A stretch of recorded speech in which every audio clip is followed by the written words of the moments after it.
نحمده ونصلي ونسلم على رسوله الكريم اما بعد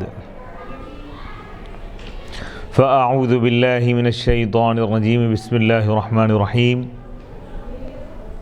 فإن لم تجدوا ماء فتيمموا صعيدا طيبا فامسحوا بوجوهكم وأيديكم منه صدق اللہ العظیم۔ ناظرین کرام، باب العلم انواریہ ایجوکیشنل سوسائٹی کے زیر اہتمام شرح وقایہ کا سلسلہ وار درس جاری ہے۔ آج کی اس نشست میں تیمم کے مسائل بیان کیے جائیں گے۔ اس سے پہلے اس کے کچھ جزئیات اور اس کا طریقہ، اس کے شرائط، اس کے فرائض بیان کیے گئے۔ اب یہاں پر اس کے ذیل میں جو مسائل آ رہے ہیں اس کو بیان کیا جا رہا ہے۔ وَيُصَلِّي بِهِ مَا شَاءَ مِنْ فَرْضٍ وَنَفْلٍ خِلَافًا لِلشَّافِعِيِّ، اور وہ تیمم کے ذریعے جتنے چاہے فرض نمازیں اور جتنے چاہے نفل نمازیں پڑھ سکتا ہے۔ اس میں امام شافعی رحمۃ اللہ علیہ کا اختلاف ہے۔ امام شافعی رحمۃ اللہ علیہ فرماتے ہیں کہ ایک تیمم سے ایک ہی فرض نماز پڑھ سکتا ہوں۔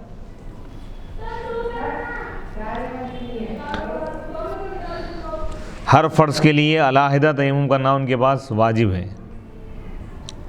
پانی نہ ہونے کی صورت میں، لیکن احناف کے پاس جس طرح وضو سے جتنے چاہے فرائض اور جتنے چاہے نوافل ادا کر سکتا ہے، تو اسی طرح تیمم بھی وضو کا نائب اور خلیفہ ہے۔ تو جس طرح وضو کے ذریعے سے فرائض اور نوافل کا ادا کرنا جائز ہے، اسی طرح ایک تیمم سے کئی فرائض اور کئی نوافل بھی ادا کیے جا سکتے ہیں۔ اب یہاں سے تیمم کو توڑنے والی چیزیں کیا ہے اس کو بیان کر رہے ہیں۔ نواقض تیمم وَيَنْقُضُهُ ناقض الوضوء،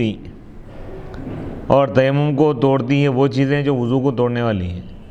یعنی جن چیزوں کی وجہ سے وضو ٹوٹ جاتا ہے انہی چیزوں کی وجہ سے تیمم بھی ٹوٹ جاتا ہے،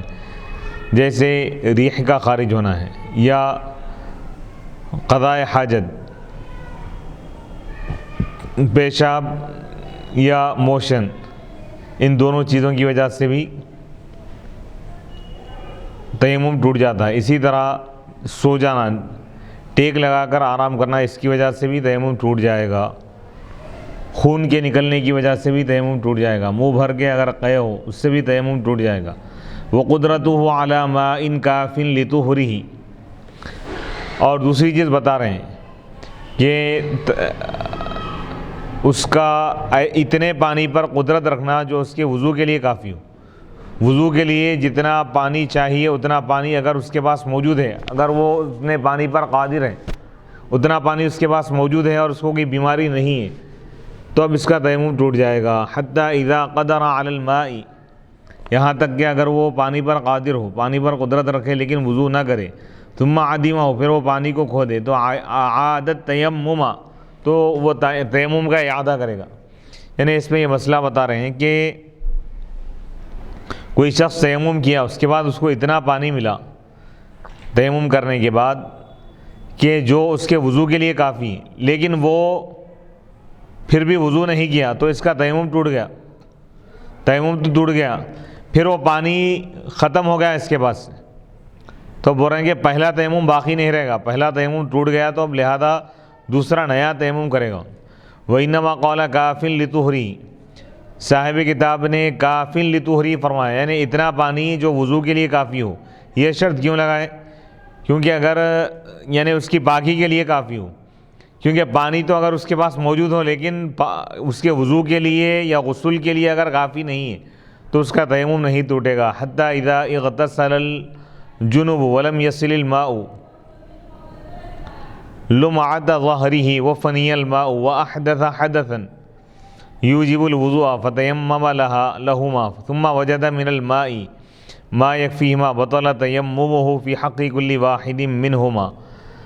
یہاں تک کہ اگر کوئی شخص، کوئی جنوبی ناپاک شخص غسل کرے اور پانی نہ پہنچا ہو اس کی پشت کے خشک حصے پر، یعنی کوئی پیٹھ کے کسی حصے پر پانی نہیں پہنچا اور پانی ختم ہو گیا، پھر دوسرا مسئلہ بتا رہے ہیں کہ وہ ایسے حدث میں مبتلا ہو گیا یعنی ایسا حدث اس سے صادر ہوا جو وضو کو واجب کرنے والا ہے، بس وہ ان دونوں کے لیے، یعنی وضو اور غسل دونوں کے لیے تیمم کیا ان پانی کے نہ پائے جانے کی وجہ سے۔ ثم وجد من الماء، پھر پانی پایا، اتنا پانی پایا جو دونوں کے لیے کافی، یعنی وضو کے لیے بھی کافی ہے اور غسل میں جو حصہ باقی رہ گیا تھا، خشک رہ گیا تھا، اس کے لیے بھی کافی، تو اب اس کا تیمم باطل ہو جائے گا ان دونوں میں سے ہر ایک کے حق میں، حدث اصغر اور حدث اکبر کے حق میں۔ وَإِن لَّمْ يَكْفِ لِأَحَدٍ، اور اگر وہ ان دونوں میں سے کسی ایک کے لیے بھی کافی نہ ہو پانی، تو تیمم باقی رہے گا دونوں کے حق میں بھی، یعنی وضو اور غسل کے حق میں بھی۔ وَإِن كَفَىٰ لِأَحَدِهِمَا بِعَيْنِهِ غَسَلَهُ وَيَبْقَى التَّيَمُّمُ فِي حَقِّ الْآخَرِ، اور اگر پانی کافی ہو ان دونوں میں سے کسی ایک کے لیے تو وہ اس کو دھوئے گا اور تیمم باقی رہے گا دوسرے کے حق میں۔ اور وَإِن كَفَىٰ لِكُلِّ وَاحِدٍ مِّنْهُمَا مُنْفَرِدًا غَسَلَ اللُّمْعَةَ، اور اگر پانی کافی ہو ان دونوں میں سے ہر ایک کے لیے منفرد طور پر، کیا مطلب، یعنی غسل کیا تھا ان، لیکن پیٹھ کا کوئی حصہ باقی رہ گیا جہاں پانی نہیں پہنچا، پھر پانی ختم ہو گیا، پھر وہ بے وضو بھی ہوا، اس سے ری خارج ہوئی یا کوئی ایسی چیز بھی جس کی وجہ سے اس پر وضو بھی واجب ہو گیا، تو ان دونوں کی نیت سے تیمم کیا ان دونوں کے لیے۔ تو بتا رہے ہیں پھر بعد میں اس کو پانی ملا، اتنا پانی ملا کہ ان دونوں میں سے کوئی ایک کام کر سکتا ہوں، یا تو وضو کر سکتا ہے، وضو کرے گا تو پشت یعنی پیٹھ کا جو حصہ خشک باقی رہ گیا سوکھا، اس کو نہیں دھو سکتا، یا اگر اس کو دھو لیا تو وضو نہیں کر سکتا، تو ایسی صورت میں کیا کرنا چاہیے؟ تو بتا رہے ہیں کہ وہ لمعہ یعنی پیٹھ کا کوئی حصہ جو خشک باقی رہ گیا تھا اس کو دھو لے گا وہ، کیونکہ جنابت یہ زیادہ سخت ہے، یعنی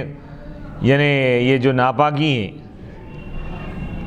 حدث اکبر یہ زیادہ سخت ہے، بس جب وہ لمعہ دھو لے گا تو هل يعيد التیمم، کیا وہ حدث کی وجہ سے تیمم کا اعادہ کرے گا؟ تو اس میں دو روایتیں،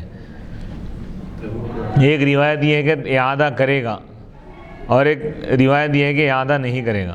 وَإِن تَيَمَّمَ أَوَّلًا، اور اگر وہ پہلے تیمم کر لے، ثُمَّ غَسَلَ اللُّمْعَ، پھر لمعہ کو دھویا، تو تیمم کے اعادے میں پھر دو روایتیں ہیں۔ وَإِن صَرَفَ إِلَى الْحَدَثِ، اور اگر وہ اس پانی کو پھیر دیا، استعمال کیا إِلَى الْحَدَثِ حدث کے لیے، تو اس کا تیمم ٹوٹ جائے گا لمعہ کے حق میں۔ کیا مطلب، یعنی پانی اتنا ہے کہ دونوں میں سے کوئی ایک چیز دھو سکتا ہوں، یا تو اعضائے وضو کو دھو سکتا، یا غسل میں جو حصہ باقی رہ گیا جہاں پانی نہیں پہنچا اس کو دھو سکتا۔ تو ان کیا کیا، ان وضو کر لیا، ان غسل میں جو جگہ چھوٹ گئی تھی نہیں دھویا تھا، پانی نہیں پہنچا تھا، وہ حصے کو اگر نہیں دھویا ان، تو بتا رہے ہیں کہ اگر وضو کر لیا ان تو اس کا تیمم ٹوٹ گیا لمعہ کے حق میں۔ کیا مطلب، یعنی غسل کے لیے تیمم کریں گا باتفاق روایتین، دونوں روایتوں کا اتفاق ہے۔ ھذا اذا تیمم للحدثین تیمما واحدا، یہ تفصیل اس وقت ہے جب وہ تیمم کرے دونوں حدثوں کے لیے ایک ہی تیمم، یعنی حدث اصغر وضو کے لیے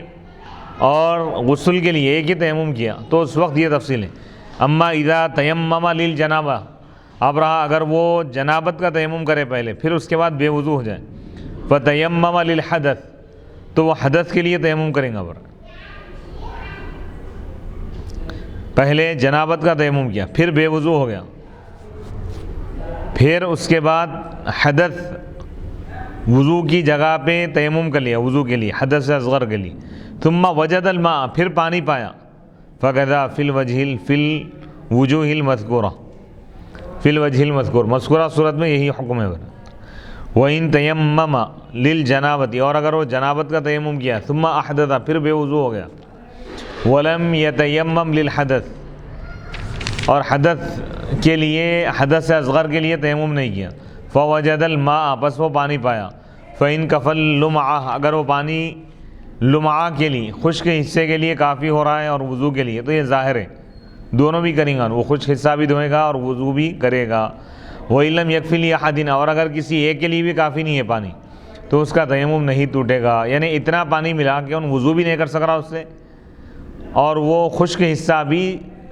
دھونے کے لیے کافی نہیں ہے، پانی بہت کم ہے،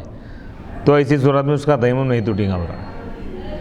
فیستعمل الماء، بس وہ پانی کو استعمال کرے گا لمعہ کے لیے، تھوڑا پانی ہے وہ کیا کریں گا، تو بول رہے ہیں کہ لمعہ جو خشک حصہ باقی رہ گیا غسل میں، وہ پانی سے جتنا دھو سکتا دھو لے، اور تقلیلا للجنابہ، جنابت کو کم کرنے کے لیے بول رہا ہے۔ وَيَتَيَمَّمُ لِلْحَدَث، اور حدث کے لیے تیمم کرے گا، حدث کی وجہ سے، یعنی جو بے وضو ہے اس کے لیے تیمم کرے گا۔ وَإِن كَفَى اللُّمْعَ لَا الْوُضُوءَ انتقض تیممہ، ابھی یہاں پہ اور ایک مسئلہ بتا رہے کہ اور اگر وہ پانی لمعہ کے لیے کافی ہو، وضو کے لیے کافی نہ ہو، تو کیا ہوگا، انتقض تیممہ، تو اس کا تیمم ٹوٹ جائے گا۔ وَيَغْسِلُ اللُّمْعَ، اور وہ لمعہ کو دھوئے گا، خشک حصے کو دھوئے گا، اور حدث کی وجہ سے، یعنی بے وضو جو ہو گیا ہے نا اس کی وجہ سے تیمم کر لے گا۔ وَإِن كَفَى لِلْوُضُوءِ، اور اگر وہ پانی وضو کے لیے کافی ہو، لمعہ کے لیے کافی نہ ہو، تو اس کا تیمم باقی رہے گا۔ وَعَلَيْهِ الْوُضُوء، اور اس پر وضو کرنا واجب ہے، کیونکہ وضو کے لیے کافی ہو رہا ہو پانی۔ وَإِن كَفَى لِكُلِّ وَاحِدٍ مُنْفَرِدًا يَصْرِفُهُ إِلَى اللُّمْعَةِ وَتَيَمَّمَ لِلْحَدَثِ، اور اگر وہ پانی کافی ہو ہر ایک کے لیے علیحدہ طور پر، منفرد طور پر، تو وہ اس پانی کو استعمال کرے گا لمعہ کے لیے، اور حدث کی وجہ سے جو بے وضو ہو گیا ہے اس کی جگہ پہ وہ تیمم کر لے گا۔ فَإِن تَوَضَّأَ بِهِ، فَإِن تَوَضَّأَ بِهِ جَازَ وَيُعِيدُ التَّيَمُّمَ، بس اگر وہ اس کے ذریعے، اس پانی کے ذریعے وضو کرے تو جائز ہے، اور وہ تیمم کا اعادہ کرے گا جنابت کے لیے۔ وَلَوْ لَمْ يَتَوَضَّأْ بِهِ، اور اگر وہ اس سے وضو نہ کرے، وَلَكِنْ بَدَأَ بِالتَّيَمُّمِ، لیکن وہ تیمم سے آغاز کیا حدث کے لیے،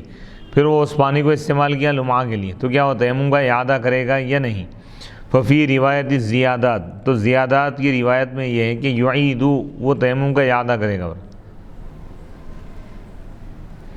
وفی روایت الاصلی، اور اصل کی روایت میں یہ ہے مبسوط کی کہ لا، یعنی اعادہ نہیں کرے گا تیمم کا۔ ثم انما يثبت القدرة، تثبت القدرة اذا لم يكن مصروفا الى جهة اهم، حتى اذا كان على بدنه او ثوبه نجاسة يصرفه الى النجاسة۔ ثم انما يثبت القدرة، پھر قدرت ثابت ہوتی ہے اس وقت جب وہ پانی استعمال نہ کیا گیا ہو دوسری اہم جہت کی طرف برا، یعنی قدرت اس وقت ثابت ہوں گی جب کہ وہ پانی استعمال نہ کیا گیا ہو، یعنی اس کو استعمال کرنا واجب نہ ہو دوسری اہم جہت کی طرف برا، یہاں تک کہ اگر اس کے جسم پر یا کپڑوں پر کوئی نجاست ہو تو وہ اس پانی کو استعمال کرے گا نجاست کی طرف برا، یعنی کپڑوں پہ نجاست لگی ہوئی اور پانی ملا اس کے لیے، اور بے وضو بھی ہے، تو بول رہے ہیں کہ کپڑوں پر جو نجاست لگی ہے اس کو پہلے دور کرنا ضروری ہے، تو پانی سے کپڑا جب صاف کریں گا،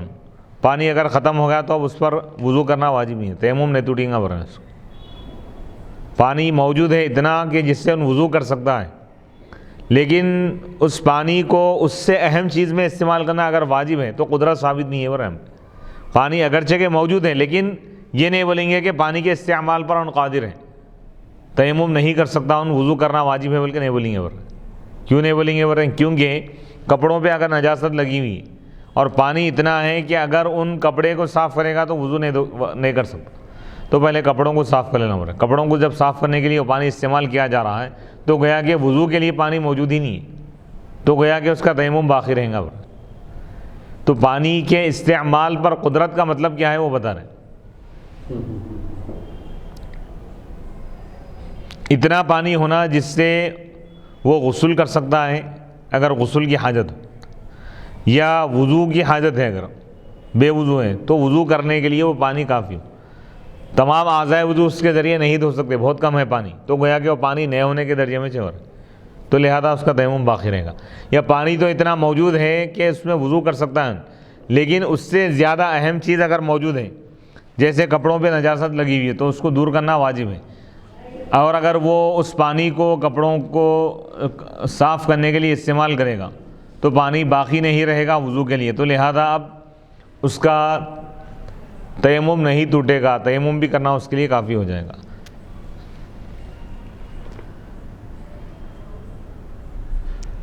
ثم القدرت یثبت بطریق الاباحہ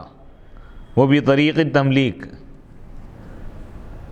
پھر قدرت ثابت ہوگی اباحت کے طریقے سے اور تملیک کے طریقے سے۔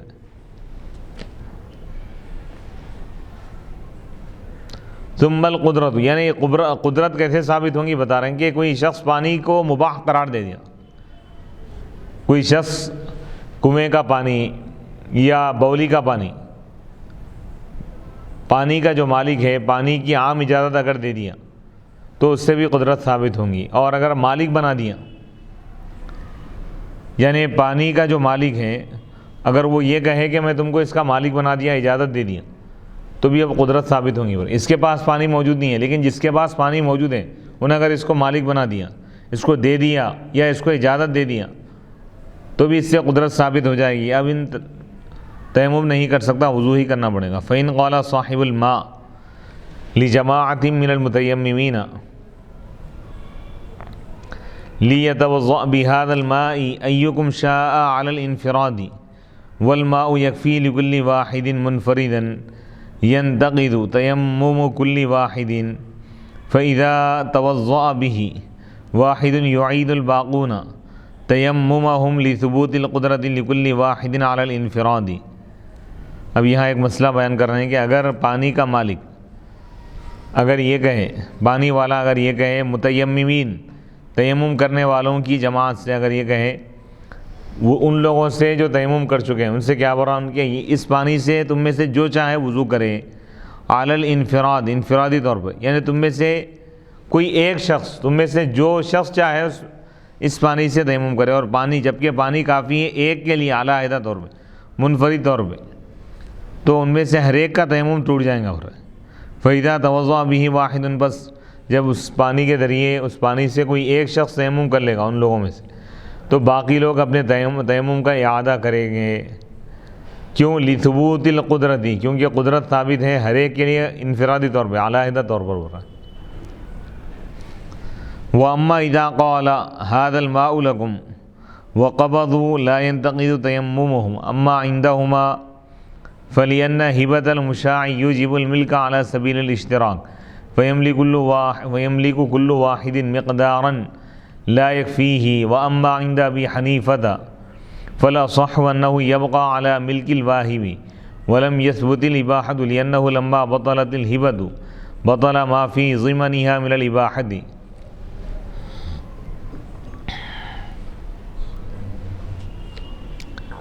وأما اب رہا یہ مسئلہ، ایک مسئلہ بتا رہے ہیں کہ اگر پانی کا مالک یہ کہے کہ یہ پانی تم سب کے لیے یعنی تمہاری ملکیت ہے، سب کو اگر ان مالک بنا دیا اور وہ سب اس پانی پر قبضہ کر لیے، تو ان میں سے کسی کا بھی تیمم نہیں ٹوٹے گا۔ کیوں نہیں ٹوٹے گا؟ اما عندہما، اب رہا ان دونوں کے پاس یعنی صاحبین کے پاس، یعنی امام اعظم اور یعنی امام ابو یوسف اور امام محمد کے پاس کیوں وضو نہیں ٹوٹے گا؟ ان لوگوں کا تیمم کیوں نہیں ٹوٹے گا؟ کیونکہ مشاع کا ہبہ کرنا مشترکہ چیز کا یہ ملکیت کو واجب کرتا ہے اشتراکی طور پر، یعنی پانی اتنا ہے کہ ایک آدمی وضو کر سکتا ہے، ایک شخص کے وضو کے لیے پانی کافی ہے، اتنا ہی پانی ہے، اور پوری جماعت کو اس کا مالک بنا دیا، تم سب کو میں اس کا مالک بنا دیا اگر کہیں، سب کو تحفے میں دے دیا پانی اگر، تو سب اتنی مقدار کے مالک ہوں گے جو اس کے وضو کے لیے کافی نہیں ہوں گا، تو لہذا مکمل وضو کے پانی کے مالک نہیں ہوئے، تو لہذا تیمم نہیں ٹوٹے گا۔ وَأَمَّا عِنْدَ أَبِي حَنِيفَةَ، اب رہا امام اعظم ابو حنیفہ رحمۃ اللہ علیہ کے پاس، فَالْأَصَحُّ، تو صحیح ترین قول یہ ہے کہ أَنَّهُ يَبْقَى عَلَى مِلْكِ الْوَاهِبِ، کہ پانی باقی رہے گا واہب کی ملکیت میں۔ امام اعظم فرما رہے ہیں کہ وَلَمْ يَثْبُتِ الْإِبَاحَةُ، اباحت ثابت نہیں ہوئی، کیونکہ جب ہبہ باطل ہیں تو وہ چیز بھی باطل ہے جو ہبہ کے ضمن میں اباحت۔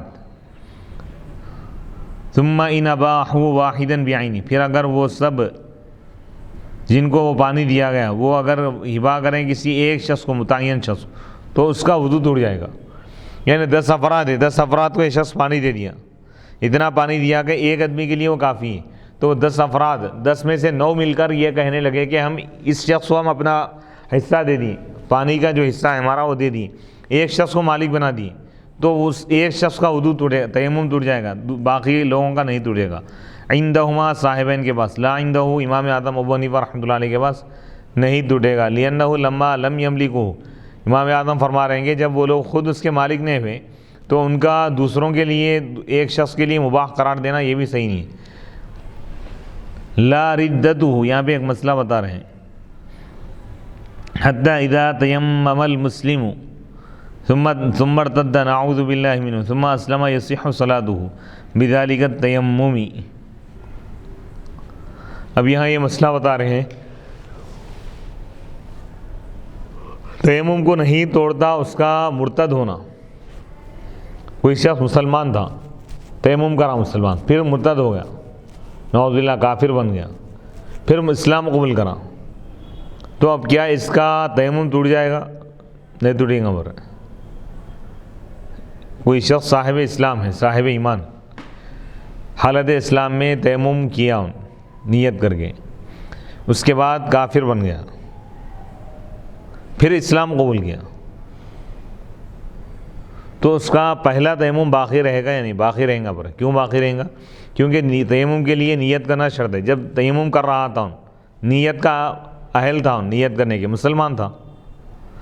تو مرتد ہونے کی وجہ سے تیمم نہیں ٹوٹتا۔ ہو رہا جب مسلمان تھا کافر ہو گیا نا، تو نہیں ٹوٹا، پھر مسلمان ہو گیا بھائی، تو تیمم سے نماز پڑھ سکتا ہوں، جائز ہے۔ وَنُدِبَ لِرَاجِهِ أَيْ لِرَاجِ الْمَاءِ أَنْ يُؤَخِّرَ صَلَاتَهُ آخِرَ الْوَقْتِ،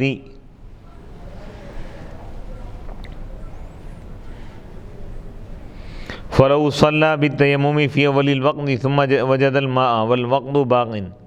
لَا يُعِيدُ الصَّلَاةَ وَيَجِبُ طَلَبُهُ قَدْرَ غَلْوَةٍ لَوْ ظَنَّهُ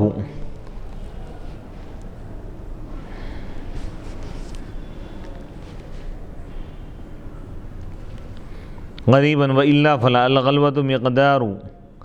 300 ذراع إلى 400۔ وعن أبي يوسف أنه إذا كان الماء بحيث لو ذهب إليه وتوضأ تذهب القافلة وتغيب عن بصره كان بعيدا جاز له التيمم۔ قال صاحب المحيط هذا حسن جدا۔ وندب لراجه، اور اس کی امید رکھنے والے کے لیے، ای لراج الماء، پانی کی امید رکھنے والے کے لیے مستحب یہ ہے کہ وہ اپنی نماز کو مؤخر کرے، نماز تاخیر سے پڑھے، آخر الوقت، کب تک مؤخر کرے؟ آخری وقت تک۔ فلو صلی، یعنی جس شخص کو یہ امید ہے کہ بھئی پانی ملے گا، وقت کے ختم ہونے سے پہلے پانی آ جائے گا، پانی فراہم ہو جائے گا، تو ایسے شخص کے لیے مستحب یہ ہے کہ وہ آخری وقت تک کے لیے نماز کو مؤخر کرے، پانی آنے کے بعد، پانی ملنے کے بعد، فراہم ہونے کے بعد اس سے وضو کرے، اس کے بعد نماز پڑھے۔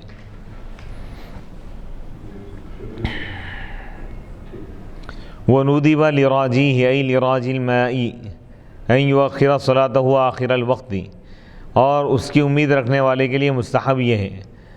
یعنی پانی کی امید رکھنے والے کے لیے مستحب یہ ہے کہ وہ اپنی نماز کو مؤخر کرے آخری وقت تک۔ فَلَوْ صَلَّى بِالتَّيَمُّمِ، پس اگر وہ تیمم کے ذریعے نماز پڑھے، فی اول الوقت، اول وقت میں، ثم وجد الماء، پھر وہ پانی کو پائے، والوقت باقٍ، اور وقت اگر باقی ہو تو وہ نماز کا اعادہ نہیں کرے گا۔ اول یعنی مستحب ہے، واجب نہیں ہے۔ پانی اگر موجود نہیں ہے، نماز کا وقت شروع ہو چکا ہے، پانی تلاش بھی کیا نہیں ملا پانی، تو فوراً تیمم کر کے نماز پڑھ سکتا ہے۔ تیمم کر کے نماز پڑھ لیا اول وقت میں، پھر بعد میں پانی ملا، وقت ابھی باقی ہے نماز کا، تب بھی اس کا وضو، یعنی اس کا وضو تو ٹوٹ جائے گا لیکن نماز نہیں ٹوٹے گی، نماز کا اعادہ نہیں کریں گا۔ وَيَجِبُ طَلَبُهُ، اور اس پانی کو طلب کرنا واجب ہے، ایک غلوے کی مقدار، لو ظنہ قریباً، اگر وہ اس کو قریب سمجھے، ورنہ نہیں۔ غلوے سے مراد یہ ہے کہ یعنی 300 گز، 300 گز، 300 سے لے کر 400 گز تک، اتنی دور، اتنی مسافت تک پانی کو تلاش کرنا واجب ہے اس کو۔ اتنی مسافت پانی تلاش کرنے کے بعد پانی اگر نہ ملے تو وہ تیمم کر سکتا ہے۔ وعن ابی یوسف، حضرت امام ابو یوسف رحمۃ اللہ علیہ، امام ابو یوسف رحمۃ اللہ علیہ سے مروی ہے کہ پانی اگر اس طور پر ہو کہ اگر وہ اس کے پانی تک جائے گا اور وضو کرے گا تو قافلہ چلے جائے گا، پانی اتنی اگر دوری پہ ہے، اور قافلہ اس کی نگاہوں سے اوجھل ہو جائے گا، غائب ہو جائے گا، کانا بعیدن، کہ پانی دور ہے اس سے، تو اس کے لیے تیمم جائز ہے۔ یعنی جیسے سواری کے چھوٹنے کا، گاڑی کے چھوٹ جانے کا اگر خوف ہے، اندیشہ ہے،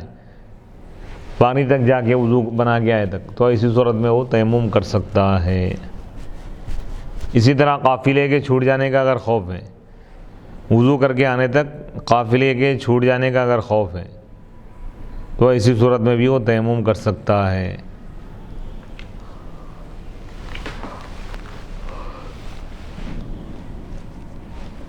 قال صاحب المحیط، صاحب محیط نے کہا یہ اچھی چیزیں ہیں۔ وَلَوْ نَسِيَهُ مُسَافِرٌ فِي رَحْلِهِ وَصَلَّى مُتَيَمِّمًا ثُمَّ ذَكَرَهُ فِي الْوَقْتِ لَمْ يُعِيدْ إِلَّا عِنْدَ أَبِي يُوسُفَ وَالْخِلَافُ فِيمَا إِذَا وَضَعَهُ بِنَفْسِهِ أَوْ وَضَعَهُ غَيْرُهُ بِأَمْرِهِ، أَمَّا إِذَا وَضَعَهُ غَيْرُهُ وَهُوَ لَا يَعْلَمُ فَقَدْ قِيلَ يَجُوزُ التَّيَمُّمُ اتِّفَاقًا، وقیل الخلاف فی الوجہین کذا فی الہدایہ۔ ولو نسیہ مسافر، اور اگر کوئی مسافر اس پانی کو بھول جائے فی رحلی، اپنے کجاوے میں، یعنی کجاوے میں پانی رکھا ہوا ہے لیکن یہ شخص بھول گیا کہ پانی موجود ہے بلکہ، اور تیمم کر کے نماز پڑھ لیا، پھر بعد میں وہ اس کو یاد کیا فی الوقت، وقت میں، وقت کے ختم ہونے سے پہلے، وقت کے اندر ہی یاد کر لیا، نماز پڑھ لیا تیمم کر کے، تو وہ نماز کا اعادہ نہیں کرے گا۔ طرفین کے پاس، امام اعظم ابو حنیفہ رحمۃ اللہ علیہ اور امام محمد کے پاس، الا عند ابی یوسف، مگر امام ابو یوسف رحمۃ اللہ علیہ کے پاس اعادہ کرے گا، امام ابو یوسف رحمۃ اللہ علیہ کے پاس اعادہ کرے گا۔ والخلاف، اختلاف اس صورت میں اذا وضعہ، جب وہ اس کو بذات خود رکھا ہو یا اس کو اس کے غیر نے، دوسرے نے رکھا ہو اس کے حکم سے، البتہ اگر وہ خود رکھا ہو اس کو جبکہ وہ نہ جانتا ہو، تو کہا گیا کہ تیمم جائز ہے بالاتفاق، اور کہا گیا کہ اختلاف ہے دونوں صورتوں میں، کذا فی الہدایہ، اسی طرح ہدایہ میں ہو رہا ہے۔ ویجب، اور یہ واجب ہے کہ ان یعلم ان المانع عن الوضوء اذا كان من جهة العباد كأسير يمنعه الكفار عن الوضوء او محبوس في السجن والذي قيل له ان توضأت قتلتك فيجوز له التيمم، لیکن اذا زال المانع ينبغي ان يعيد الصلاة كذا في الذخيرة۔ ویجب، اور واجب ہے کہ جان لیا جائے، یہ بات جاننا ضروری ہے کہ وضو سے روکنے والی چیز اگر بندوں کی طرف سے اگر رکاوٹ ہے، جیسا کہ کوئی قیدی ہے جس کو کفار روکتے ہوں وضو کرنے سے، یا کوئی قید خانے میں قید ہے اور وہاں پانی موجود نہیں ہے، تو اس کے لیے تیمم کرنا جائز ہے۔ والذی قیل، اور وہ شخص جس سے یہ کہا گیا کہ اگر تو وضو کرے گا تو میں تجھ کو قتل کر دوں گا، یعنی کسی شخص سے اگر کوئی یہ کہے کہ کسی شخص کا دشمن اس سے یہ کہے کہ اگر تو وضو کرے گا تو تجھ کو قتل کر دیا جائے گا، تو اس کے لیے تیمم کرنا جائز ہے۔ لیکن جب مانع ختم ہو جائیں، رکاوٹ جو بندوں کی طرف سے، تو مناسب یہ ہے کہ وہ نماز کا اعادہ کرے، کذا فی الذخیرہ، اسی طرح ذخیرہ میں ہے اس کتاب میں۔ یہاں تک تیمم کے مسائل مکمل ہو گئے کہ تیمم وضو اور غسل کا نائب ہے، اور تیمم کے لیے تیمم میں 3 چیزیں فرض ہیں، نیت کرنا، چہرے کا مسح کرنا اور دونوں ہاتھوں کا مسح کرنا۔ اور تیمم کے درست ہونے کے لیے، جائز ہونے کے لیے شرط ہے یہ ہے کہ پانی موجود نہ ہو یا پانی کے استعمال پر قدرت نہ ہو۔ پانی موجود نہ ہو اور اس کو تلاش کرنے کے باوجود بھی اگر پانی نہ ملے، ایک میل تلاش کرنے کے باوجود، تو ایسی صورت میں وہ تیمم کر سکتا ہے۔ اسی طرح پانی تو موجود ہے لیکن کوئی شخص اگر بیمار ہے اور اگر وہ پانی کو استعمال کرے گا تو بیماری میں اضافہ ہوگا یا جان جانے کا خطرہ ہے یا بیماری کے بڑھنے کا خطرہ ہے، تو ایسی صورت میں شریعت اس کے لیے تیمم جائز قرار دیتی ہے، اگرچہ کہ پانی اس کے پاس موجود ہو۔ اور تیمم ان تمام چیزوں سے ٹوٹ جاتا ہے جس سے وضو ٹوٹ جاتا ہے۔ اور تیمم کو توڑنے والی ایک چیز یہ ہے کہ پانی کے استعمال پر، اتنے پانی کے استعمال پر قدرت رکھنا جو اس کی طہارت کے لیے کافی ہو،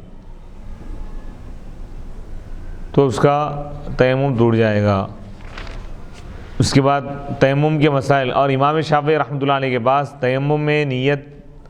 شرط ہے، اور احناف کے پاس بھی شرط ہے۔ البتہ وضو میں احناف کے پاس نیت شرط نہیں ہے، شافعی کے پاس نیت شرط ہے وضو میں بھی۔ یہاں تک تیمم کا بیان مکمل ہوگا۔ یہاں سے مسح کا بیان لا رہے ہیں، خفین پر مسح کرنے کا بیان۔ باب المسح علی الخفین، خفین پر مسح کرنے کا بیان ہے۔ یعنی عرب میں طریقہ یہ تھا کہ لوگ خفین وغیرہ پہنتے تھے، موزے جس کو اردو میں موزے کہا جاتا ہے، اور اس پر مسح کرتے تھے۔ یعنی پہلے اس کو پہننے سے پہلے ایک مرتبہ اچھی طرح وضو کرتے تھے، وضو کر کے اس میں پیروں کو بھی دھوتے تھے، پیروں کو دھو کے اس کے بعد اس میں موزے پہنتے تھے۔ اس کے بعد جب بھی وہ ضرورت کے لیے جاتے، ضرورت سے فارغ ہوتے، جب وضو کرنے کی بات آتی تو وضو کے تمام اعضاء کو دھونے کے بعد پیر کو نہیں دھوتے تھے، پیروں میں جو خفین پہنے ہوئے خفین کے اوپر مسح کرتے تھے۔ تو یہ بھی شریعت میں ایک اجازت سہولت نہیں۔ باب المسح علی الخفین، خفین پر مسح کرنے کا بیان۔ جاز بالسنہ، خفین پر مسح کرنا جائز ہے، اور یہ اہل سنت الجماعت کی علامت ہے، خفین پر مسح کو جائز قرار دینا، جائز سمجھنا۔ بعض لوگ اس کے منکر ہیں، گمراہ لوگ۔ جاز بالسنت، یہ جائز ہے سنت کی وجہ سے، اے بالسنت المشہورہ، سنت مشہورہ کی وجہ سے، حدیث مشہور کی وجہ سے۔ فیجوز بها الزیادۃ علی الکتاب، حدیث مشہور کی وجہ سے، اس کے ذریعے سے کتاب پر اضافہ کرنا جائز ہے۔ قرآن میں پیروں کو دھونے کا ذکر ہے۔ یا ایھا الذین آمنوا اذا قمتم الی الصلاۃ فاغسلوا وجوہکم وایدیکم الی المرافق وامسحوا برؤوسکم وارجلکم الی الکعبین۔ اے ایمان والو، جب تم نماز کا ارادہ کرو، سورہ مائدہ کی آیت نمبر 6 ہے، تو تم اپنے چہروں کو دھو اور اپنے ہاتھوں کو دھو کوہنیوں تک۔ واغسلوا یا ایھا الذین آمنوا اذا قمتم الی الصلاۃ فاغسلوا وجوہکم، اے ایمان والوں، جب تم نماز کا ارادہ کرو تو اپنے چہروں کو دھو لو اور اپنے ہاتھوں کو دھو الی المرافق، کوہنیوں تک۔ وامسحوا برؤوسکم، اور اپنے سروں کا مسح کرو۔ وارجلکم الی الکعبین، اور اپنے پیروں کو دھو ٹخنوں تک۔ تو اس میں پیروں کو دھونے کا ذکر ہے، لیکن مسح پیروں کو دھونے کے بجائے مسح کرنے کا جو ذکر ہے یہ احادیث سے ثابت ہے۔ تو اب یہاں پہ اعتراض یہ ہوتا ہے کہ بھئی قرآن سے تو یہ ثابت ہے کہ پیروں کو دھونا چاہیے، تو قرآن پر اضافہ کرنا ہے نا، تو احادیث مشہور کے ذریعے قرآن کے مفہوم پر اضافہ کیا جا سکتا ہے۔ یہ مشہور حدیث ہے، کئی صحابہ کرام نے اس حدیث کو روایت کیا ہے کہ حضور خفین پر مسح فرمائے۔ فإن موجبہ، کیونکہ قرآن کا کتاب کا موجب، کتاب جس چیز کو واجب کر رہی ہے وہ یہ ہے کہ پیروں کو دھونا چاہیے، لیکن یہ پیروں پر مسح کرنا جائز ہے، یہ کیوں بول رہے ہیں؟ حدیث کی وجہ سے بول رہے ہیں، حدیث ہے مشہور حدیث ہے بول رہے ہیں۔ للمحدث، کس شخص کے لیے؟ یہ بے وضو شخص کے لیے بول رہے ہیں۔ دون من علیہ الغسل، وہ شخص خفین پر مسح نہیں کر سکتا جس پر غسل واجب ہو گیا۔ کوئی خفین پہنا ہوا ہے، غسل واجب ہو گیا اس کو، اب خفین پر مسح نہیں کر سکتا، پہلے غسل کرنا ضروری ہے اس کے لیے۔ قیلا، کہا گیا، صورت، اس کی صورت کیا ہے بتا رہے ہیں۔ جنوبن، وہ جنوبی شخص، تیمم، جو تیمم کیا جنابت کے لیے، ثم احدث، پھر بے وضو ہو گیا۔ غسل جنابت کی جگہ پہ کیا کرا؟ تیمم کر لیا بھائی، پانی نہ ہونے کی وجہ سے، پھر بے وضو ہو گیا۔ ومعہ من الماء ما يتوضأ به، اور اس کے ساتھ اتنا پانی ہے جس سے وہ وضو کر سکتا ہے۔ فتوضأ به، پس وہ اس سے وضو کیا۔ ولبس خفیہ، وضو کر کے پھر خفین پہن لیا۔ ثم مر علی ماء، پھر وہ گزرا اتنے پانی کے پاس سے جو اس کے غسل کے لیے کافی ہوتا ہے۔ ولم یغتسل، لیکن اس کے باوجود وہ غسل نہیں کیا۔ ثم وجد من الماء، پھر وہ پانی پایا اتنا جس سے وہ وضو کر سکتا ہے۔ فتیمم ثانیا، پھر وہ دوبارہ تیمم کیا جنابت کا۔ فإن احدث، پس اگر وہ اس کے بعد بے وضو ہو گیا،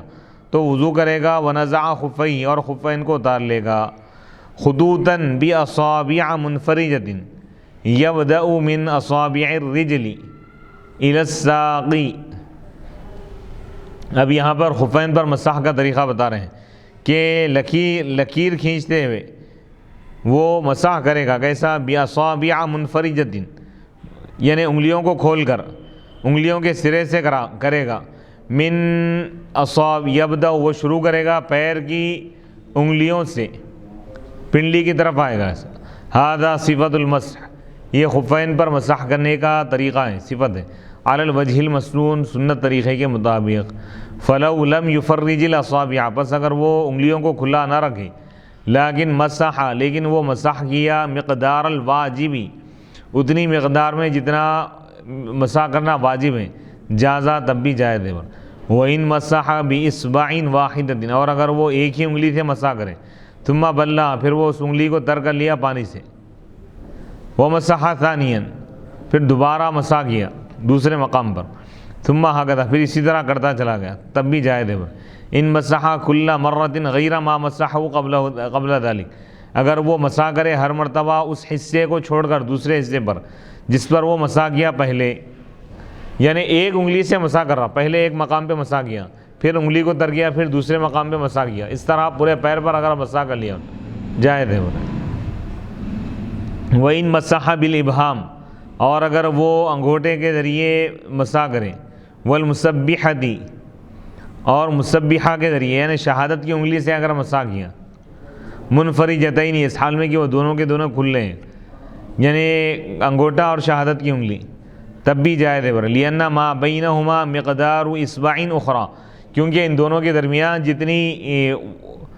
مقدار ہے، یہ ان دونوں کے درمیان جتنا حصہ ہے یہ دوسری انگلی کی مقدار ہے۔ وَسُئِلَ عَن مُحَمَّدٍ، اور امام محمد رحمۃ اللہ علیہ سے پوچھا گیا عن صفت المسح، مسح کی صفت کے بارے میں، تو آپ نے فرمایا ان یضع اصابع یدیہ، کہ وہ اپنے ہاتھوں کی انگلیوں کو رکھے گا علی مقدم خفیہ، اپنے خفین کے اگلے حصے پر، اپنے ہاتھوں کی انگلیوں کو اپنے خفین کے اگلے حصے پر رکھے گا، ویجافی کفیہ، اور اپنے ہتھیلیوں کو دور رکھے گا، وَيَمُدُّهُمَا، اور دونوں ہاتھوں کو دراز کرے گا، پھیلائے گا کہاں تک؟ یعنی پیر کی انگلیوں سے پنڈلی کی طرف لے جائے گا کھینچ کر، او یضع کفیہ، یا وہ اپنے ہتھیلیوں کو رکھ دے گا مع الاصابع، انگلیوں کے ساتھ، وَيَمُدُّهُمَا، اور ان کو ایک ساتھ ان کو دراز کرے گا، یعنی پیر کی انگلیوں سے شروع کر کے پنڈلیوں تک لائے گا، پنڈلیوں کی طرف لے کے آئے گا۔ لیکن ان مسح برؤوس الاصابع، لیکن اگر وہ انگلیوں کے سرے سے اگر مسح کرے گا، وجافا اصول الاصابع، انگلیوں کے اصول کو دور کرے گا، اگر دور رکھے گا، والکف، اور ہتھیلی کو دور رکھے گا، تو جائز نہیں ہے۔ یعنی پوری انگلی استعمال کرنا ضروری ہے اس میں، الا ان یبتل من الخف عند الوضع مقدار الواجب، مگر یہ کہ خف میں سے مقدار واجب تر ہو جائے وضع کے وقت، یعنی انگلیوں کو رکھتے وقت جتنی مقدار مسح کرنا ہے اتنی مقدار میں اگر خف کا حصہ اگر تر ہو گیا، بھیگ گیا، تب بھی جائز ہے۔ وہ مقدار ثلاث اصابع، اور وہ 3 انگلیوں کی مقدار ہے، کم از کم 3 انگلیوں کی مقدار میں خفین کو تر کرنا یہ ضروری ہے، واجب ہے۔ ھذا ذکر فی المحیط، اسی طرح ذکر کیا گیا ہے محیط میں، وذکر فی الذخیرہ، ذخیرہ میں ذکر کیا گیا ہے کہ ان المسح برؤوس الاصابع یجوز، انگلیوں کے سرے سے مسح کرنا بھی جائز ہے، ان کان الماء متقادرا، اگر پانی ٹپک رہا ہو ہاتھ سے، لأنہ اذا کان الماء متقادرا، کیونکہ جب پانی ٹپک رہا ہو تو پانی اترے گا انگلیوں کے، اس کے انگلیوں سے انگلیوں کے سرے کی طرف، فَإِذَا مُدَّ، پر جب اس کو دراز کیا جائے گا، فَكَأَنَّهُ أَخَذَ مَاءً، گویا کہ وہ نیا پانی لے لیا، وَلَوْ مَسَحَ بِظَهْرِ الْكَفِّ، اور اگر وہ مسح کرے گا یعنی ہتھیلی کے اوپری حصے سے، تو جائز ہے۔ لیکن سنت یہ ہے کہ اس کے باطن سے مسح کرنا ہے.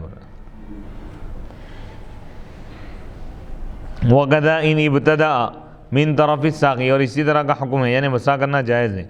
اگر وہ شروع کرے پنڈلی کی طرف سے, یعنی مسح کا آغاز کرنا ہے پیروں کی انگلیوں کی طرف سے شروع کر کے پنڈلیوں کی طرف جائے گا, پنڈلیوں تک جائے گا. لیکن اور اگر وہ پنڈلیوں سے شروع کر کے انگلیوں تک اگر پہنچے پیروں کی, تب بھی جائز ہے. وَلَوْ نَسِيَ الْمَسْحَ, اور اگر وہ مسح کرنے کو بھول جائیں. وَأَصَابَ الْمَطَرُ ظَاهِرَ خُفَّيْهِ, اور بارش کا پانی پہنچ جائے اس کے خفین کے ظاہر تک. حصل المسح, تب بھی مسح حاصل ہو گیا, جائز ہے, مقصود حاصل ہوا. وَقَدَا مسح الرَّأْسِ, اسی طرح سر کے مسح کا مسئلہ ہے.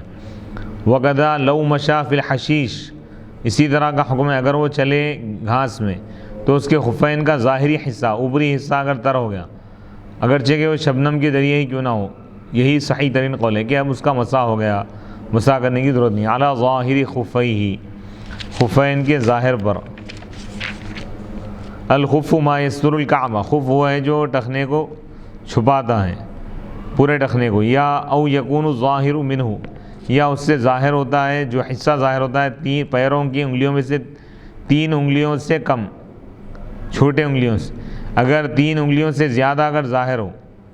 تو اس پر مسح کرنا جائز نہیں ہے, کیونکہ یہ خرق پھٹن کے درجے میں بر, یعنی اگر پھٹا ہوا ہے خوف تو اس پر مسح نہیں کیا جا سکتا. ولا بأس, اور کوئی حرج نہیں ہے, بأن یکون الخف واسعا, کہ خفین واسع ہو, کشادہ ہو خف, اس طور پر بحیث یری رجل, کہ اس کا پیر نظر آ رہا ہے, من اعلی الخف, خف کے اوپر سے. یعنی خفین اگر کشادہ ہیں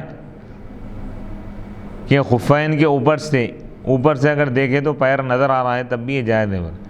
او جرموقہ, یا اس کے جرموق پر وہ مسح کرے, ای اعلی خفیہ, یعنی خفین پر مسح کرے. یلبسانی, جو اچھا جرموقین سے مراد یہ ہے کہ یہاں پر یعنی وہ چیز جو پہنی جاتی ہے خفین کے اوپر تاکہ وہ اس کے لیے حفاظت کا کام انجام دے, یعنی خفین کے بچاؤ کے لیے, اس کے تحفظ کے لیے جو چیز پہنی جاتی ہے خفین کے اوپر,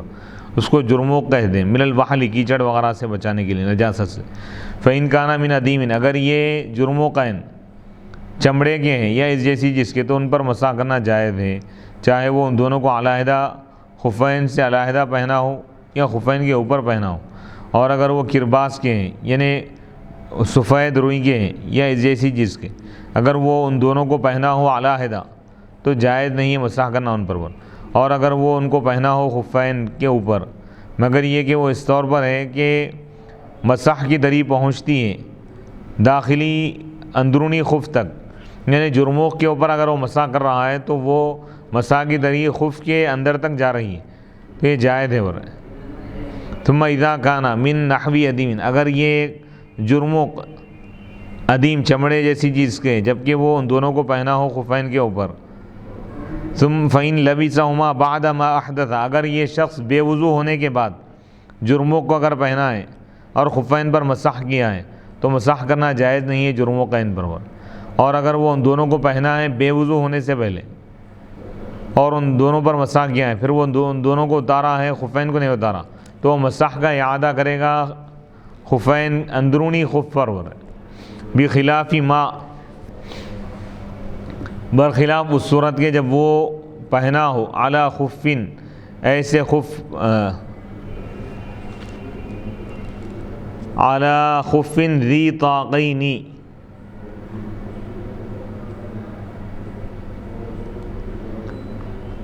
فنزع احد الطاقین لا يعيد المسح على الطاق الاخر,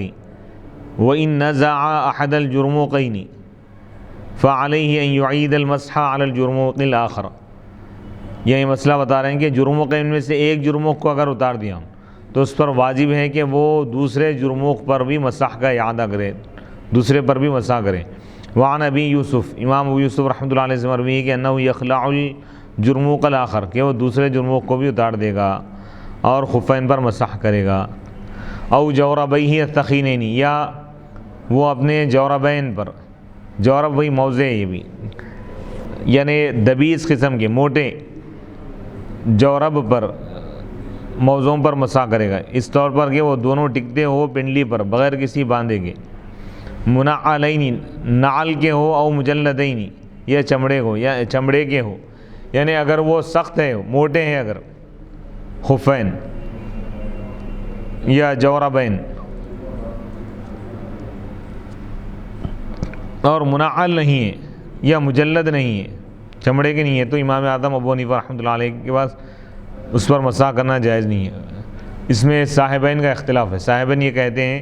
کہ اگر وہ منعل نہیں ہے لیکن دبیز اگر ہے، موٹا اگر ہے، تب بھی کافی ہے، جائز۔ وعنہ امام اعظم ابو حنیفہ رحمۃ اللہ علیہ سے مروی ہے کہ آپ ان دونوں کے قول کی طرف لوٹ گئے، امام ابو یوسف اور امام محمد کے، وہ بھی یفتہ، اور اسی پر فتویٰ ہیں۔ یعنی جوربین اگر موٹے اگر ہیں تب بھی اس پر مسح کرنا جائز ہے، ملبوسین اس حال میں کہ ان دونوں کو پہنا گیا ہو، خفین کو علی طہر تام مکمل طہارت پر، یعنی باوضو پہنے گئے ہو، وقت الحدث حدث کے وقت سے پہلے، تھوڑا پہلے، فلو توضأ پس اگر وہ وضو کریں، وضوءً ایسا وضو جو غیر مرتب ہے، پس وہ پہلے پیروں کو دھویا، اس کے بعد خفین پہن لیا، پھر وہ باقی اعضاء کو دھویا، پھر وہ بے وضو ہو گیا اور وضو کیا یا مرتب وضو کیا ترتیب بار، پس وہ پہلے فغسل رجلہ الیمنی سیدھے پیر کو پہلے دھویا، پھر اس میں خف کو داخل کیا، پھر بائیں پیر کو دھویا، پھر اس میں خف کو داخل کیا، لیست لہ طہارۃ تو اس کے لیے مکمل طہارت حاصل نہیں ہوگی پہلی صورت میں۔ اذا لبس الخفین جب وہ خفین کو پہنے تو مکمل طہارت حاصل نہیں، یعنی مسنون جو طریقہ ہے اس کے مطابق وضو کر کے باوضو حالت میں خفین کو پہنا ہو، اس کے بعد جب وہ بے وضو ہو جائے تو اس بے وضو ہونے کے بعد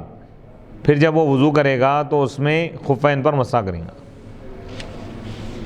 وفی الصورت الثانیہ دوسری صورت میں یہ ہے کہ اذا لبس الیمنی جب وہ سیدھا خف پہنا، لیکن وفی الصورت الثانیہ اذا لبس الیمنی لیکنہما ملبوسان لیکن وہ دونوں پہنے گئے ہیں طہارت کاملہ میں، وقت الحدثی حدث کے وقت سے پہلے، فعلم تو یہ بات جان لی گئی ان قولہ کہ ان کا یہ قول، تو معلوم یہ ہوا کہ صاحب کتاب یہ جو قول فرمایا ملبوسین یہ زیادہ بہتر ہے ان کی اس عبارت سے۔ کیا عبارت ہے دیگر فقہا کی؟ اذا لبسہما جب وہ ان دونوں کو پہنا ہو مکمل طہارت پر، طہارت کے ساتھ، وقت الحدثی حدث کے وقت سے پہلے،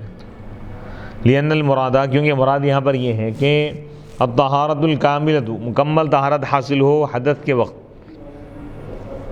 وہذا الوقت اور یہ وقت لبس کے یعنی لبس کے بقا کا زمانہ ہے، اس کے حدوث کا زمانہ نہیں ہو رہا ہے۔ فیصح تو صحیح ہے کہ یہ کہا جائے کہ وہ دونوں پہنے گئے ہیں،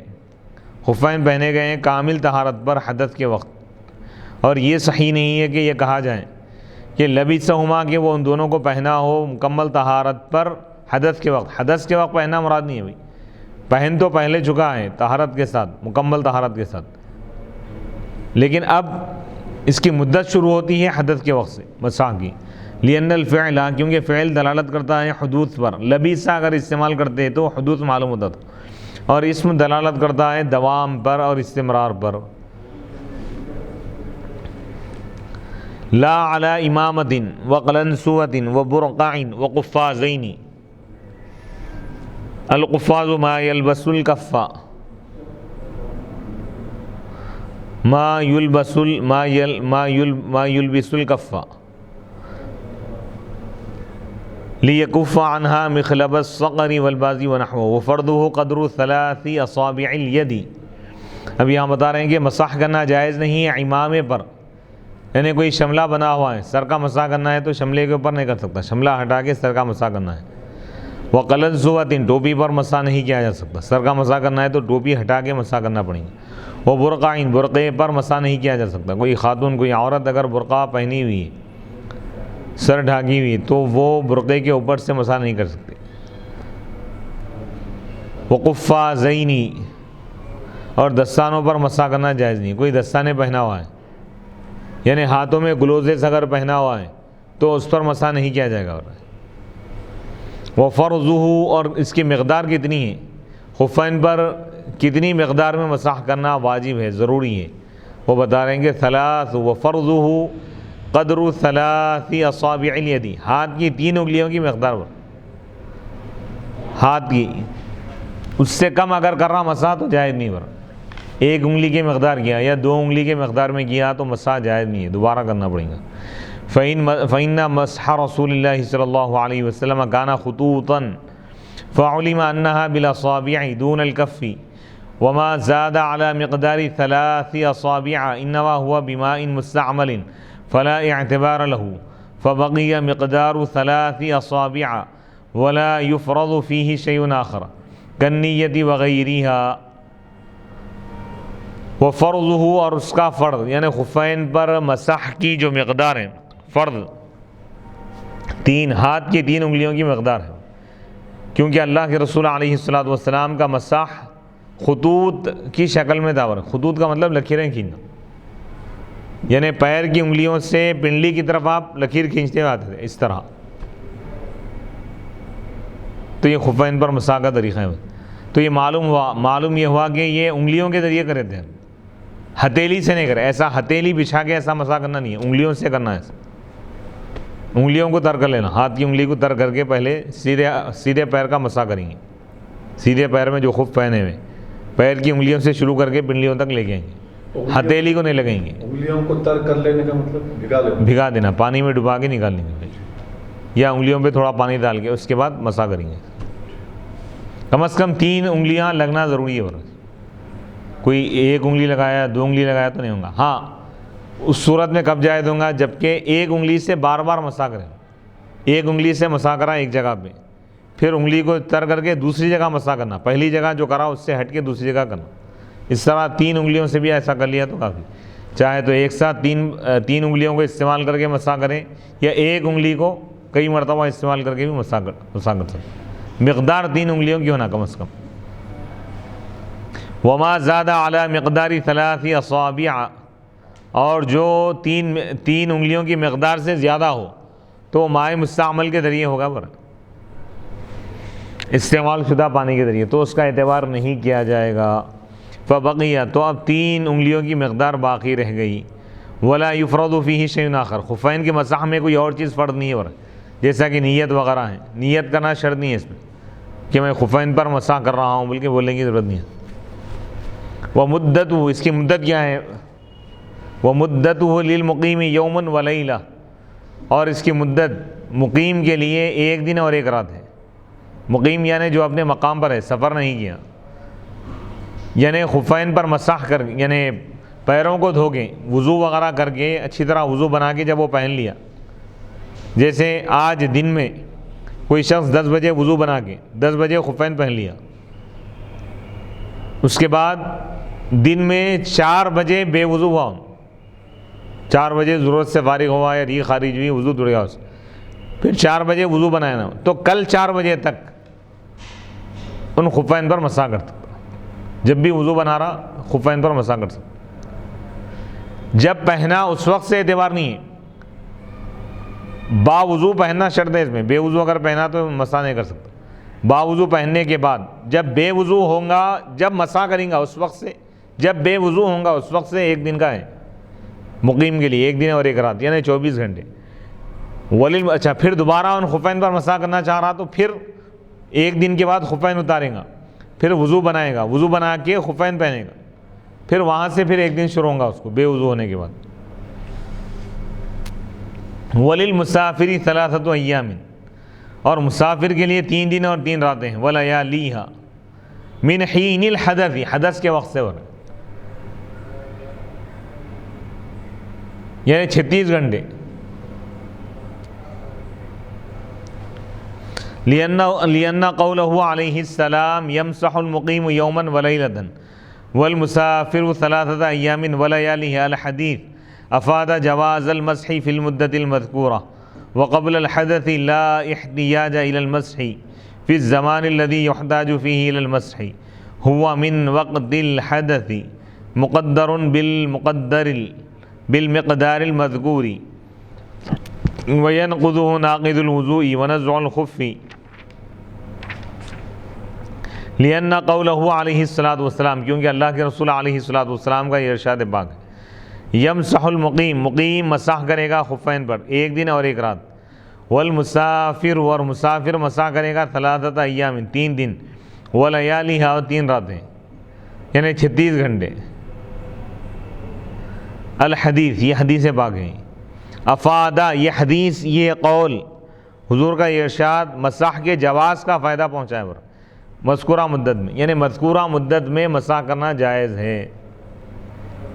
اس کا مقصد یہ ہے خفین پر مسح کرنے کا کہ سردیوں سے اپنے آپ کو بچانا ہے۔ بعض علاقوں میں سردی بہت زیادہ ہوتی ہے، بار بار پیر دھونے سے سردی کے بڑھنے کا اندیشہ ہوتا ہے، کیونکہ سردی انسان کے جسم میں پہنچتی ہے یا پیر تلووں کے ذریعے، تو اس لیے خفین پر مسح کی اجازت دی گئی۔ وَيَنْقُضُهُ وَقَبْلَ الْحَدَثِ، اور حدث سے پہلے مسح کی ضرورت نہیں ہے، جب تک بے وضو نہیں ہوا ان مسح کی ضرورت ہی نہیں پڑتی نا، وضو کر کے خفین پہن لیا تو اب مسح کرنے کی حاجت کب ہوں گی؟ اس کو جب بے وضو ہوں گا اور وضو کرنا چاہے گا تو جب مسح کی ضرورت پڑے گی۔ اچھا، تو جب بے وضو ہوگا خفین پہننے کے بعد، خفین باوضو پہننے کے بعد مکمل طہارت کے ساتھ، وضو کے ساتھ، وضو کر کے خفین پہننے کے بعد جب بھی وہ بے وضو ہوگا اس وقت سے 24 گھنٹے ہے کس کے لیے؟ مقیم کے لیے، اور مسافر کے لیے 3 دن ہے مدت، تو 3 دن 3 رات۔ 3 راتیں۔ لا احتیاج وقبل الحدث، اور بے وضو ہونے سے پہلے ضرورت نہیں ہے مسح کی پر، اس زمانے میں جس میں اس کو مسح کی ضرورت پڑتی ہے وہ کیا ہے؟ حدث کے وقت سے پر، یہ مقرر نہیں، مقررہ یعنی مذکورہ مقدار کے ساتھ۔ وَيَنْقُضُ، اچھا یہ خفین کا مسح کب ختم ہوگا بتا رہے، کب ٹوٹے گا، کن چیزوں کی وجہ سے ٹوٹے گا؟ خفین کے مسح کو توڑتی ہے وہ چیزیں ہیں جو وضو کو توڑنے والی ہیں۔ کیا مطلب؟ خفین پر مسح کیا تھا اس کے بعد ری خارج ہوگی تو خفین کا مسح بھی ٹوٹ گیا، وضو بھی ٹوٹ گیا، پھر وضو بنائیں گا پھر خفین پر مسح کریں گے۔ ایسا نہیں کہ ایک مرتبہ مسح کر لیا تو اب چلتے جا رہا ہو، ایسا نہیں ہے۔ جن چیزوں کی وجہ سے وضو ٹوٹتا ہے ان چیزوں کی وجہ سے تیمم بھی ٹوٹتا ہے، خفین کا مسح بھی ٹوٹتا ہے۔ وَنَزْعُ الْخُفِّ، اور خفین کا مسح ٹوٹ جاتا ہے کس چیز کی وجہ سے؟ خفین کو اتارنے کی وجہ سے۔ خفین پر مسح کیا تھا، مسح کرنے کے بعد خف اتار دیا، مسح ٹوٹ گیا اس کا، اب پیروں کو دھونا پڑے گا اس کو، صرف یا پیر ہی دھونا پڑے گا؟ ہاں اگر خفین اتار ہی دیا مکمل طور جی، تو پیر دھو لے گا۔ پورا کمپلیٹ وضو کرنے کی ضرورت نہیں ہے۔ اس کی تفصیل بیان کر رہے ہیں۔ وَنَزْعُ الْخُفِّ ذکر لفظ الواحد، ذکر لفظ الواحد، خف بولے یہاں پہ، خفین نے بولے، لیفیدہ، تاکہ یہ بات معلوم ہو کہ اندہ نزع احدہما، کہ ایک خف کو نکالنے کی وجہ سے بھی وضو ٹوٹ جاتا ہو۔ 2 خف اتاریں، دونوں پیروں کے خفین اگر اتارے تو یہ وضو ٹوٹتا، ایک اتارے تو نہیں ٹوٹتا، ایسا نہیں ہے۔ ایک پیر کا خف اتار دیا دوسرے پیر میں پہنا ہوا ہے تب بھی اس کا وہ ٹوٹ گیا، مسح ٹوٹ گیا اس۔ فَإِنَّهُ إِذَا نَزَعَ، کیونکہ جب وہ اتارے گا احدہما، ایک خف کو، تو وجب غسل احدى الرجلین، تو 2 پیروں میں سے ایک کو دھونا واجب ہو گیا، تو اب دوسرے پیر کو بھی دھونا واجب ہوگا، تو دونوں کا مسح ٹوٹ رہا، یہ بولنا چاہتا۔ خف اتار دیا ایک پیر میں تو اس کا یہ مطلب نہیں ہے کہ جس پیر میں کا